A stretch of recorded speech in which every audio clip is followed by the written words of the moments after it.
Hello friends, स्वागत है आपके सेकंड वीडियो में। तो आज की वीडियो में हम इसके अंदर PHP को इंस्टॉल करेंगे हमारे CentOS 8 के अंदर। तो सबसे पहले हम देख लेते हैं कि क्या हमारे जो सर्वर है क्या उसमें अपाचे सर्वर इंस्टॉल्ड है या नहीं। तो उसके लिए हम systemctl स्टेटस httpd। हमें यहाँ पर अपाचे 2 यूज़ नहीं करके ubuntu में अपाचे 2 यूज़ होता है, जहाँ पर हम कमांड लगाते हैं apt get install अपाचे 2। तो यहाँ वो ना इस्तेमाल करके हम यहाँ पर httpd इस्तेमाल कर रहे हैं। यहाँ पर स्टेटस देख रहे हैं, क्या httpd का यहाँ स्टेटस क्या है। अगर सर्विस होगी तो हमें दे देगा नॉट रनिंग, यहाँ पर हमने दे दिया दिस सर्विस नॉट फाउंड। ठीक है, unit httpd.service could not be found, मतलब इस सर्वर में नहीं है। तो पिछली बार हमने शायद हमने इस सर्वर पे इसी को httpd को इंस्टॉल किया था। तो हम इसी सर्वर में PHP इंस्टॉल करेंगे। PHP इंस्टॉल आप मान लीजिए मैं यहाँ पर बाय डिफ़ॉल्ट PHP का जो वर्जन होगा वो कुछ डिफरेंट हो सकता है। तो मैं यहाँ पर चेक कर लेता हूँ सिस्टम स्टेटस httpd। तो ये मुझे httpd सर्विस जो है वो हमारी रनिंग पे है। ठीक है, तो जस्ट हमें PHP सर्विस इंस्टॉल करनी है। तो यम यहाँ पर लिखेंगे यम इंस्टॉल PHP।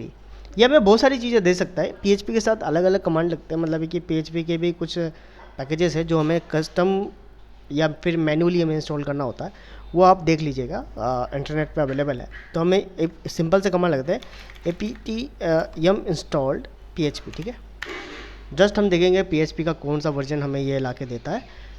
ठीक है, तो PHP के अंदर हमें क्या आ रहा है, हमारे पास nginx फाइल सिस्टम आएगा, इसके अंदर PHP CLI आएगा, PHP कॉमन आएगा, PHP FM।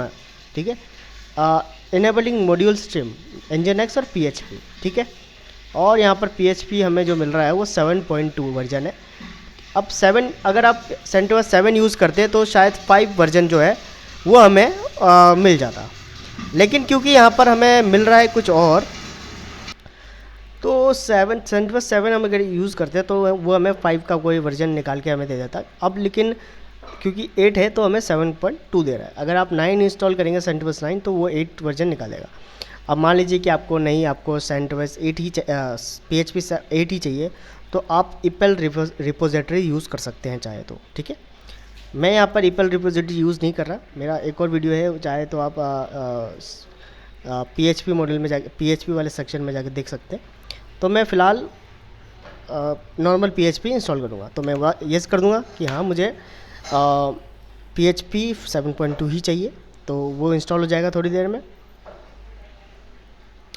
Just completed. ठीक है, अब हमें अपाचे सर्विस को रिस्टार्ट करना है, ताकि अपाचे सर्विस को ये पता चल जाए कि हमने अपने सिस्टम के अंदर PHP सर्विस को इंस्टॉल कर लिया। तो मैं यहाँ पर रिस्टार्ट httpd। ठीक है, हम httpd को रिस्टार्ट इस कमांड से करते हैं, systemctl रिस्टार्ट httpd। ठीक है, अब क्योंकि हमें ये मिल चुका है तो हम जस्ट PHP वर्जन चेक कर लेते हैं। PHP वर्जन हमारे पास जो है वो 7.2 है और Z इंजन जो है 3.2 है। ठीक है, ये हमें मिल चुका है। अब हम क्या करते हैं, अब हम करते हैं कि इसको अलग इंस्टॉल करेंगे। एक मिनट, अब हम जाके एक बार चेक करते हैं कि इफ़ कॉन्फ़िग क्या हमारा फाइल PHP फाइल काम करेगा नहीं करेगा, उसकी चेकिंग कर लेते हैं। थोड़ा बाहर आते हैं, ठीक है, बाहर आते हैं, एक मिनट, या फिर मैं यहीं आता हूँ। ठीक है, जस्ट 192.168.29.193। जैसे ही मैंने इसे स्टार्ट किया तो HTTP का जो है डिफ़ॉल्ट पेज है वो मुझे यहाँ पर शो कर रहा है। अब मुझे वो शो ना करा के मेरे को क्या करना है, हम जाते हैं सीधा, सॉरी ये विंडोज़ की फ़ाइल खुल गई, हमें CentOS की फ़ाइल ओपन करनी है। तो हम फाइल मैनेजर पे जाएंगे, जस्ट क्लिक करेंगे इस पर। जो अब HTTPD का जो लोकेशन है वो हमारे वर्क फोल्डर के अंदर WAR VAR फोल्डर के अंदर एक www की फाइल है, उसके अंदर HTML के अंदर ये हमारा लोकेशन फाइल है। जस्ट हमें एक न्यू फोल्डर है, जस्ट हमें एक नया फाइल क्रिएट कर देना है यहाँ पर, ठीक है।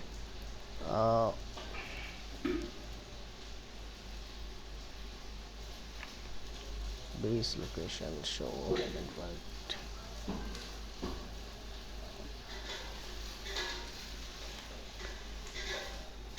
New folder properties open.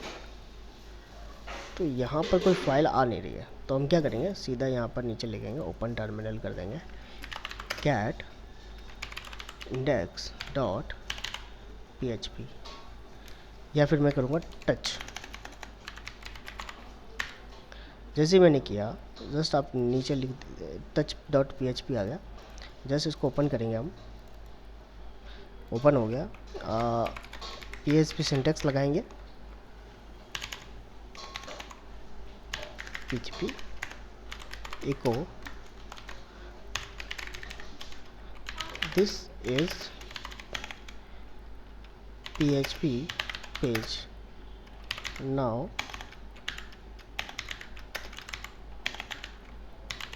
करके हम इसको सेव कर लेते हैं। सेव करने के बाद जस्ट हमें इस फाइल को एग्जीक्यूट एक बार रिफ्रेश करके चेक कर लेते हैं कि क्या ये इंडेक्स फाइल को डिफ़ॉल्ट ले रहा है।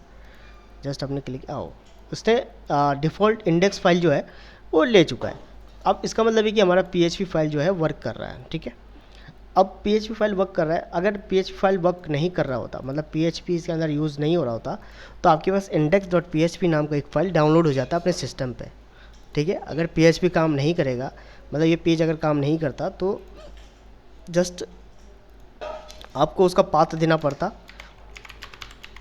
ठीक है, कुछ इस तरीके से। अगर ये तभी भी काम नहीं करता, आपका जो index.php फाइल है वो आपके सिस्टम पे डाउनलोड हो जाता, हमारे डाउनलोड्स फोल्डर के अंदर, ये मतलब डाउनलोड के अंदर आ जाता। क्योंकि काम कर रहा है तो पेज हो गया है एग्जीक्यूट, और PHP अच्छी तरह से वर्क कर रहा है। मिलते हैं अगली वीडियो में, जब तक के लिए